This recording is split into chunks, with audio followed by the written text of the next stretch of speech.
ራሱ ክርስቶስ የዘላለም ብርሃን ሆኖ በሙሉነቱ የሚገለጥ የሥጋ ዓይን የማያየው የሥጋ ልብ የማይረዳው የሥጋ አንደበት የማይገልጠው በሥጋ አእምሮ የማይታወቅ ከልብ የተሰወረ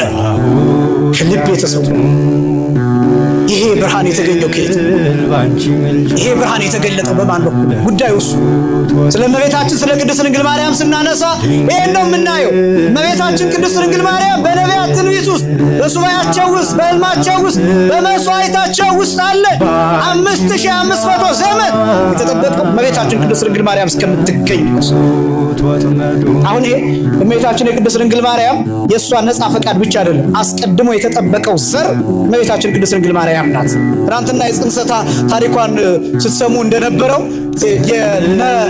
የቴክታ ጴጥሪቃ ራእይን ትመለከታላችሁ። ቦሳይቱን እየወለደች ወይም ጥጃይቱ ጥጃ እየወለደች እስከ 6 ከዛ 6ኛይቱ ጨረቃ ከዛ ጨረቃይቱ ፀሐይን ስትወልድ የሚል ራእይ ይህን ሰምታችሁ አሁን አይታችሁት ከሆነ ከበረት ይጀምራል። ከዛ ከበረት ወዴት ይሄዳል? ወደ ሰማይ ቀጥታ ወደ ሰማይ ይሄዳል። ራእዩን አያችሁ?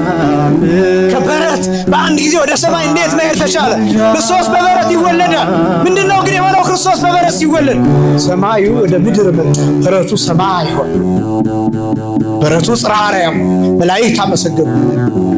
ቅዱስ ቅዱስ ቅዱስ የሚለው ምስጋና ምድርን የሚያንቀጠቅጣት ምስጋና ከብርሃን ጋር ጎረፈ፣ ከብርሃኑ ጋር ፈሰሰ። ክርስቶስ በበረት ተወለደ። በረቱን ምድሩን ሰማይ አደረገው። መላእክት ተገለጡበት። እረኞቹ መጡ፣ ከመላእክት ጋር አመሰገኑ። የሰማይና የምድር መላእክት በእመቤታችን ምክንያት አንድ ሆኑ። ክብርና ምስጋና ለአምላካችን ይሁን። ይህን አንድነት የሰጠን አምላክ ከበረት ወደ ሰማይ ራእዩ ሲሄድ ታዩታላችሁ።